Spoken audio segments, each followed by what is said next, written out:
Hey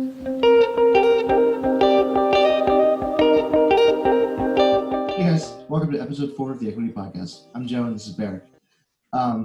Obviously, we're not in the gym today. The virus has shut us down. We're trying to keep podcasts going and keep content pushed out to you guys. Hopefully, by the time this is out, things will be moving in a good direction. But even if it doesn't, we'll keep going and keep all this running. A side thing real quick. I got a message from Dave Mitchell the other day, and he goes, "I think I see you more than anybody else besides my wife." I'm like, that might be the most depressing thing I've heard since this whole thing started. Not really, being a little hyperbolic there, but man, if I'm the person you're seeing most, it's a scary proposition. Yeah, Berek withdrawal is not something you want to have experience. Right. So today our main topic is building a home gym and the steps you need to go through to do that effectively. After that, we have some questions from our listeners. Building a home gym is, everybody's doing it right now.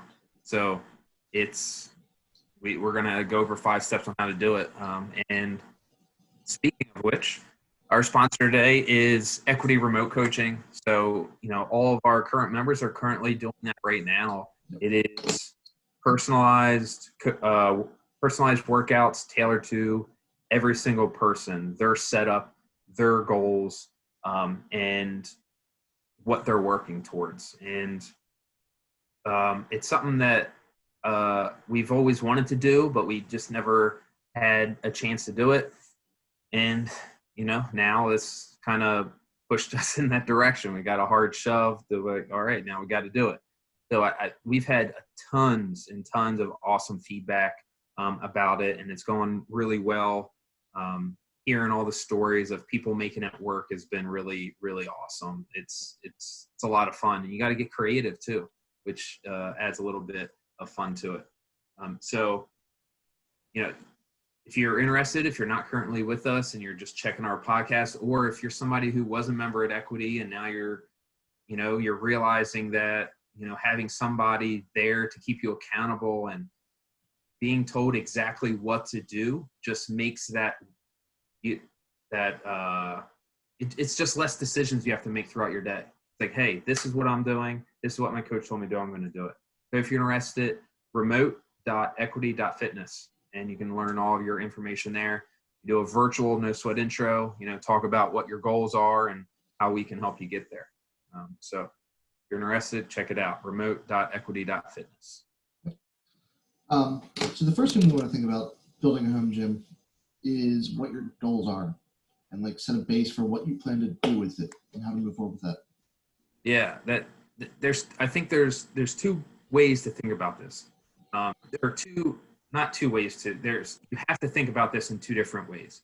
The first way is what's your goal when you're training?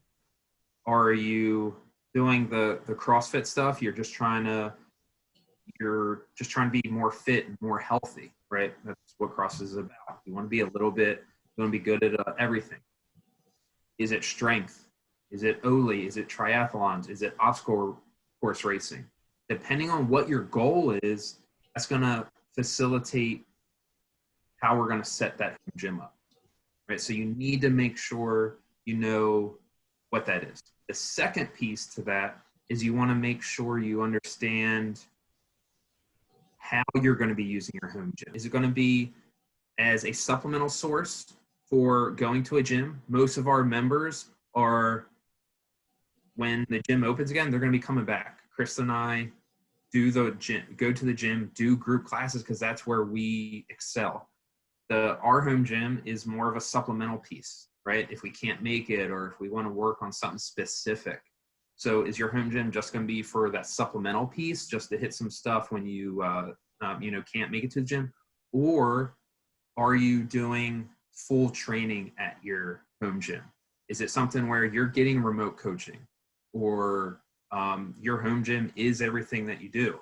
So depending on which one of those are, that's also going to change how you set up your home gym as well. So that's those two you definitely want to think about before you even buy anything or start thinking about it. Is think about those two. We're going to get more into, well, okay, I know I want strength. What do I do? And we'll get into that into some of the other steps. Yep. And so actually the next step is picking a space based around that goal, because some spaces work well with what you're doing and some don't. Yeah.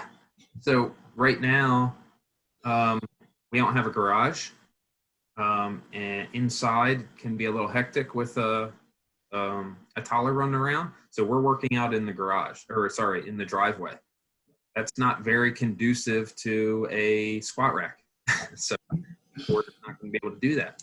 Yep. You have is it in the basement? Do you have, can you press overhead, right? Some basements are really tall. Some of them are really short. Or if you're, a giant, like some people we have at the gym, I'm not going to mention any names, they might not be able to press overhead, but I might be fine to. Do you have a nice garage? Do you want to use your garage for the car, or can you split that space up, right? Are you going to be working out in your living room, in a barn, in your backyard? You need to figure out where you want to put it and how's it going to affect your family and your life. Make sure that it fits that. Yep. And then also, this is where, once you start thinking about your goals and how you're going to use the gym, envision your ideal space. Oh man, this is what I want. I want this here, this there, this there. And that can start, you can start building a roadmap or start seeing the roadmap on how to get to where you want to be with that home gym. Yep. After you know where you're working and how and what your goal is in that space, the next step is to start picking up a couple of things. Start basic, start simple. You don't need a ton of equipment. Yeah, absolutely. This right here, this is the part. This is it. This is the meat. Everything else was the bread. This is the meat of this conversation, is starting with the basics and how do you determine what those basics are. So the first concept is you want to make sure that you're getting equipment that can be used for more than one thing. In a home gym, you only have so much space, right? You only have so much money to get more equipment. So you want to think multi-purpose. You want to think get the most bang for your buck. A perfect example is I love kettlebells. However, anything I can do with a kettlebell, I can do with a dumbbell. Yep. So from a multi-purpose, from a bang for your buck, a dumbbell is going to be much more functional in our home gym space, right? But that might be different for different people, but just overall, like big picture generally, that dumbbell is going to be a little bit more. So when you're building equipment or you're thinking about what to do next, that's somewhere to think about. So now we're going to go into kind of some of the different goals, the different disciplines. But first, let's talk about CrossFit, because that's what most of us do, or that general overall fitness. And the two that I think that are the most important are rings and dumbbells.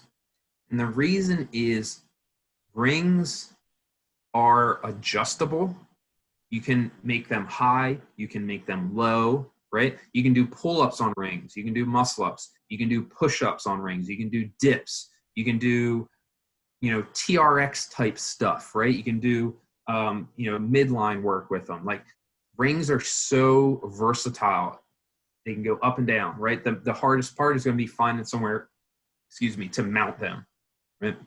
They're just so useful. And then dumbbells, anything you can do with a barbell, anything you can do with a kettlebell, you can do with the dumbbell. And you don't need 0 to 50, or 5 to 50.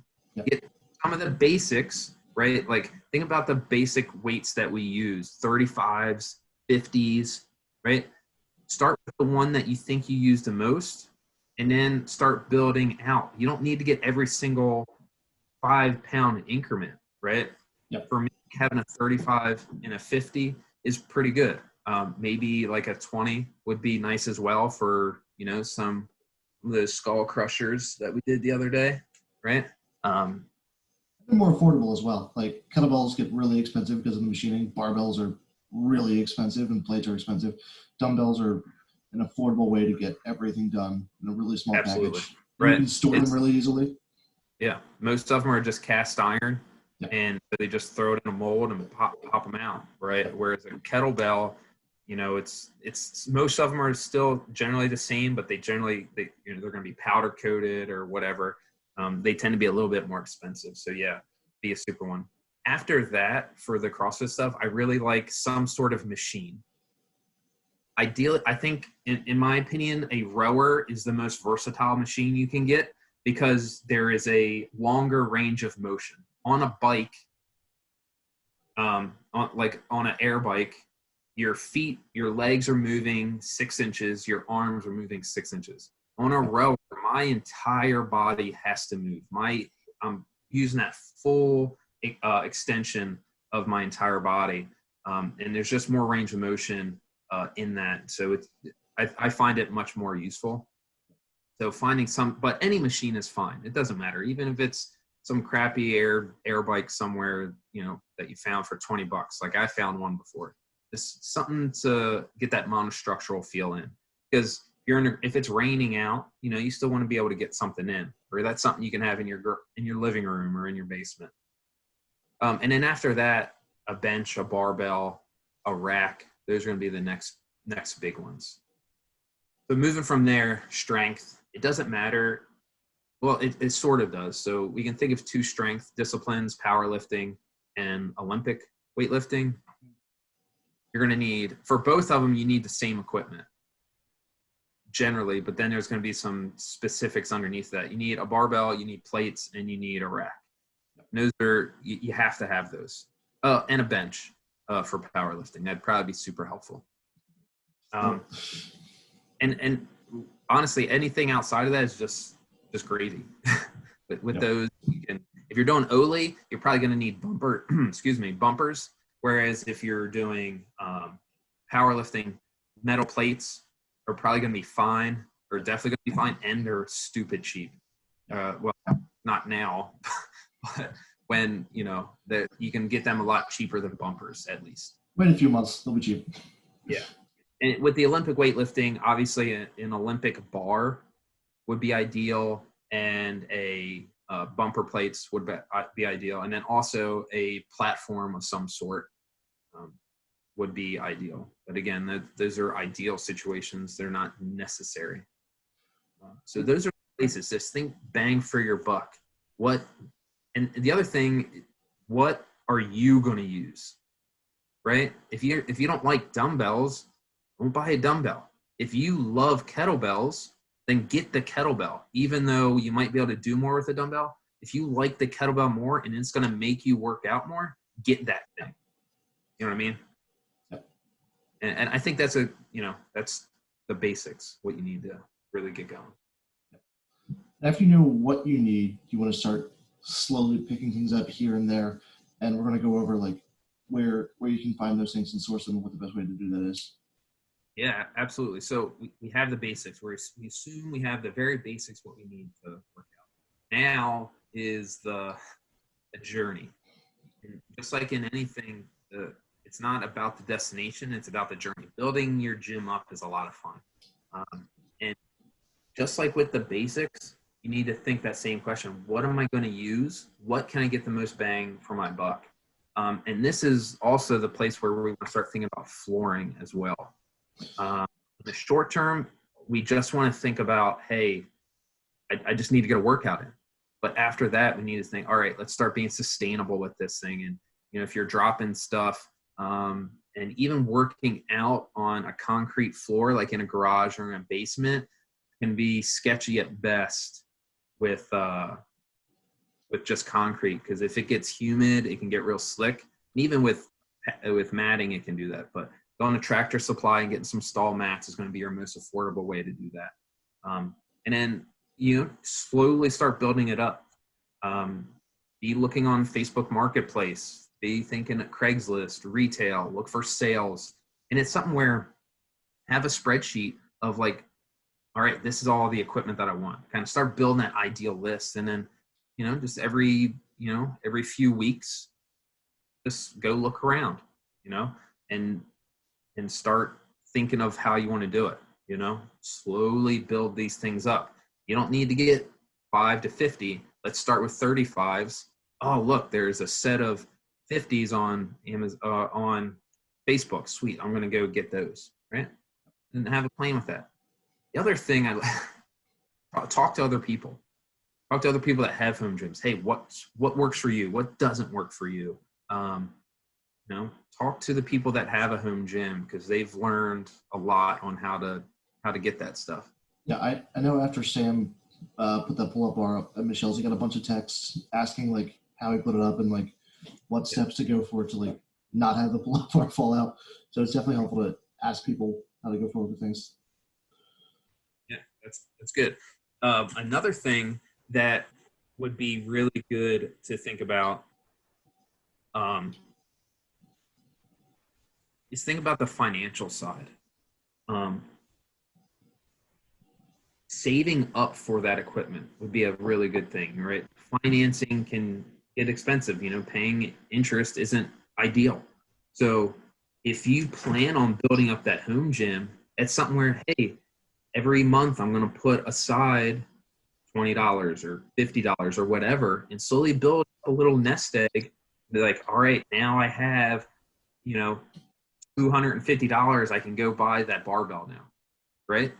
Save up for it, and when you save up for it and then you go and get it, man, it's like Christmas when you get that new thing. So be smart with, don't just go out crazy spending everything. Just slowly build it up, save that money to get it.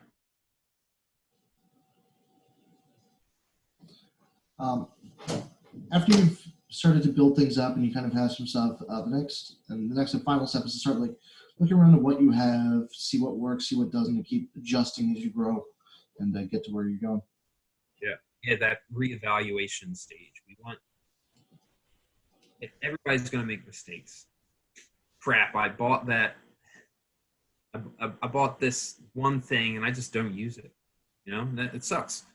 Well, let's sell that thing and buy something that we are going to use, or maybe start using it. Reevaluate your space. Hey, have my goals changed?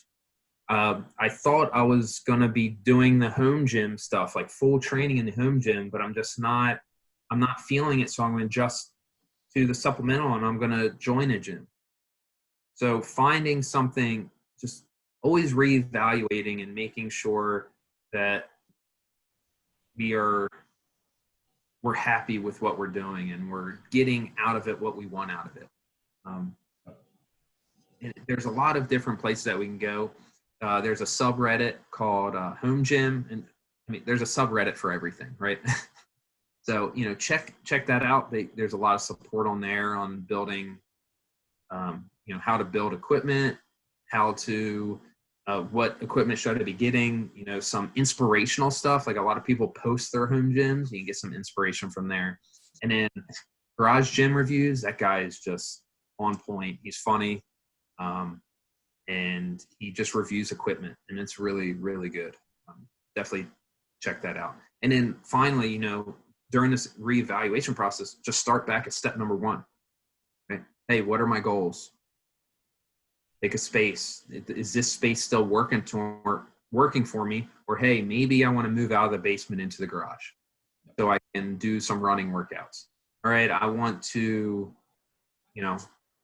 now I want to get that machine. I want to get a treadmill or whatever. Just keep going through the steps, keep cycling through them, and reevaluate. Yeah. So that's a pretty good base for building a home gym. If you guys have any questions, let us know. We'll be happy to answer them in another podcast. We're going to move on to some listener questions. Our first question comes from George, and he's asking, what are some good methods to increase his aerobic capacity? Yeah, so we get this a lot. Like, man, I'm loving CrossFit. It's doing awesome, but I just never have any lungs. Like, I'm always breathing heavy. Everybody's always passing me. And there's 2 answers. One, just keep doing what you're doing. Do you know how you get fitter? By doing CrossFit. That's how you get fitter. That's how you do it. You don't just, we get this, oh, I can't do it because I'm not fit enough. I'm like, no, that's not how it happens. You know how everybody in the gym got to where they are? By doing it, right? So just stick with the plan. There's, you're going to get there. Now, I think what the real question is, how do I get there faster? Right? And the answer is to do more. But we want to, that can be a slippery slope. So think about, all right, I'm doing my workouts however often you're doing it. If you have a little bit extra time, if you're feeling good, if you did a strength day and you want to hit some more aerobic type stuff, the best way to really get the biggest bang for your buck is some interval work. And for that aerobic capacity, think about doing some interval sprints or longer runs. Like think about 400-meter repeats, right? Think about 800-meter repeats. That type of style is really going to get a lot of bang for your buck. And if it's more of like you want that steady state, we'll do some more steady state. But the biggest bang for your buck is definitely that interval type training. I love repeats. Think 8 rounds, 400-meter run with a 2-to-1 work to rest ratio, or sorry, a 1-to-2 work to rest ratio. So it takes you 2 minutes to run the 400, 4-minute rest, right? Something like that. Or just do a set rest every time. Run a 400, rest for 2 to 4 minutes. 400, do it again. Just repeat that 8 times. And it's something like that. That's going to get you. Those are really tough workouts. Our next question comes from Amy. She has, we actually touched on this a little bit. How do you keep variety in your workouts using the same equipment every day? So you start with the basics. I have a set of rings and I have dumbbells. Oh, I guess I'm doing something with rings and something with dumbbells, right? Well, that's all you have. You're not going to be able to get a lot of variety. I mean, we have weightlifting, we have gymnastics, we have monostructural. We're trying with our remote coaching, we're trying to mix that up as much as we can. But you're going to see a lot of similar movements. That's just the nature of the beast. That's one of the reasons working out in the gym is so nice, is because we have access to more things. We can do more things. Yeah. I think another analogy you can think of is working out when you have an injury. Man, my shoulder hurts. Well, if your shoulder hurts, there's not a lot you can do with your arms. So you're going to be limited, right? If your knee hurts, you're going to be limited. So the number of things that you can do shrinks down. It's the same thing. If I only have 2 pieces of equipment, instead of having this much to do, now I have this much to do. So I think it's going to be more of a mindset switch. Hey, I'm not going to have the variety that I had before. And that's just something we have to deal with. We, like I said, with the remote coaching, we try to keep that variety up as much as we can. But it's tough when you have a limited amount of equipment and space. Yep. So. The last question comes from Alex, and she's asking, how do you keep competitive with working out with just yourself in your garage? It's definitely hard. I think 99% of all of the members that have gone to online and working at home have this problem. The reason that we all work out at the gym is because we thrive in that atmosphere. We like being around people because we realize that it pushes us a little bit harder, right? Having somebody there, even if you don't know that person, is going to push you a little harder, right? Yeah. Plus, it's the coaching, right? Getting that coaching is going to help you. Oh, if I do this, I can actually move faster. I can keep getting better, right? So it's going to be hard. And it's again, just like the last thing, it's a mindset. You have to, the first part of this, the whole goal was adjusting and maintaining. At a certain point, you have to start changing your mindset to saying, I can do this, but I need to start pushing myself. So how do we do that? What we need to do is figure out what helps us excel, right? So if you excel listening to, if what really gets you going during your workout is 90s boy band music, you need to be listening to 90s boy band music, right? Turning up that music can really help. Trying to find, even if it's your kid, right? Let's say your kids, throw them in something and they're watching, let that, hey, when you start the workout, I need to lead by example. I need to, really work hard to show them what it means to work hard. So, that's something else that you can do. And, obviously having somebody there who is supportive, having a spouse, having a brother or sister, having somebody there with you that supports you can really help as well. And then honestly, the most beneficial thing would be to find a kettlebell, put a beard on it and a hat, and then just put it next to you. And then what I can do is I will pre-record me yelling, faster, stop resting, right? And you can just put it on repeat, and there you go. You got me coaching you throughout the workout, and nobody's not going to go faster with that. Just wanted to end. So to sum that up is you need to find what works for you. Yep. Music is a good one. Determining why you're doing this and what your goal is for the workout as well. Like even writing it down, write the workout down and write, like, if you know where you're going to struggle, write it down, go faster, keep moving, right? Write those mantras, tell those mantras to yourself in your head before the workout. Yep. All right. Well, thanks for listening. Anyone who's watching or listening. If you have any questions, send info at equity.fitness. Comment on whatever service you're viewing or listening to this. Send me or Berek an email. Don't forget to like and subscribe. Thanks. Have a wonderful week. See ya. Yeah.